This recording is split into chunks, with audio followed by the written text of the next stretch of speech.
Elle a dénoncé l'exploitation des Noirs dans la France des années 60, mais est absente des livres d'histoire. Pourtant, la vie de l'écrivaine Françoise Hégat raconte un pan méconnu de l'histoire de France. La migration vers l'Hexagone de milliers de travailleurs des Outre-mer, encouragée notamment par l'État français. Elle a écrit sur ses sœurs martiniquaises, guadeloupéennes, qui sont arrivées dans les années 1960 lors de la création du Bémidum. Est-ce la traite? Est-ce la traite qui recommence? Mon Dieu, dites à ces filles qui arrivent par plein bateau, au Havre, à Cannes, à Marseille, qu'Ovadis. Avec la mise en place de ce bureau pour le développement des migrations intéressant les départements d'outre-mer, les ultramarins, frappés par le chômage et la crise, sont appelés à venir en masse dans l'espoir d'une vie meilleure. Mais ce qui les attend est tout autre. Elles sont achetées presque pour un certain temps. Celle-ci raconte comment elle est astreinte à nettoyer les vêtements intimes de sa dame sous peine de sanctions. Est-ce que cela va continuer longtemps? Outrée par les conditions de travail de ses sœurs martiniquaises, employées comme femmes de ménage, elle décide de se faire embaucher dans les maisons bourgeoises marseillaises pour raconter de l'intérieur cette exploitation. Depuis si longtemps que je voulais une noire pour faire le ménage. À femmes noires, durs travaux. Elles ont cela dans le sang, ces femmes-là. Une expérience qu'elle partage dans Lettre à une noire, un livre qui ne sera publié qu'après sa mort. C'était l'exploitation du corps des femmes antillais dans ce livre-là que l'on trouve. Rare témoignage écrit du cauchemar qu'a été la migration encouragée pour des milliers de personnes des DOM, Lettre à une noire relate la face sombre de la prospérité économique de la France lors des 30 Glorieuses. Aujourd'hui, ces enfants se battent pour que le combat de leur mère reste dans les mémoires. Ma mère a écrit « Je suis l'arrière-petite-fille d'une esclave Suzanne, et cela, je ne peux l'oublier.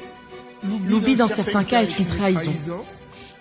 Il nous appartient d'enseigner à nos petits-enfants leurs origines, afin que dans la dignité, ils vivent désormais. » Donc, oublier, pour moi, ce serait trahir ma mère.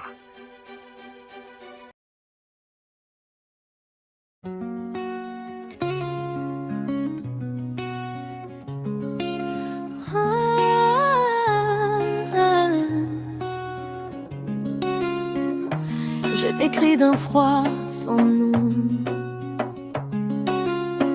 Là-bas les murs sont gris, béton.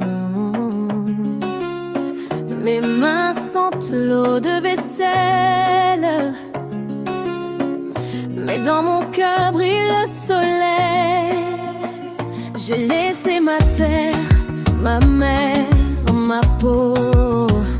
Pour un salaire, pour un drapeau.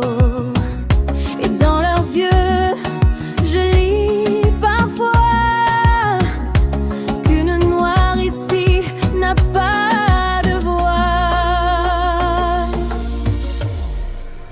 Moi c'est femme debout, c'est pas de chez moi qu'à pleurer.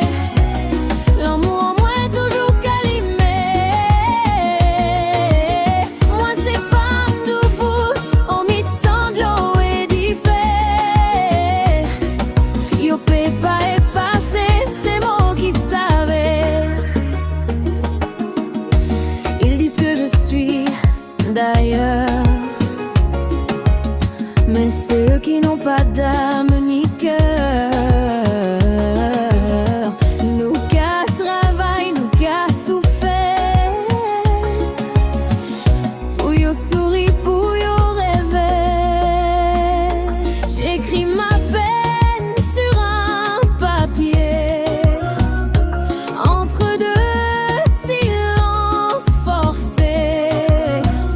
Françoise t'a mis les mots comptés sur la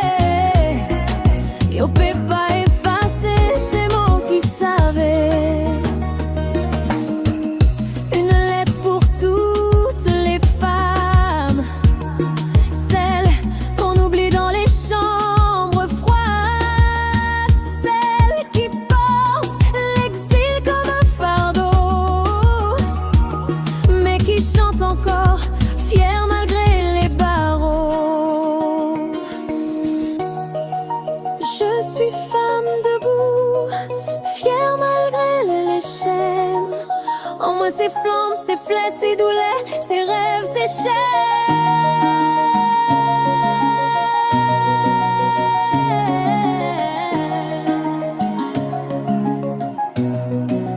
Moi c'est femme.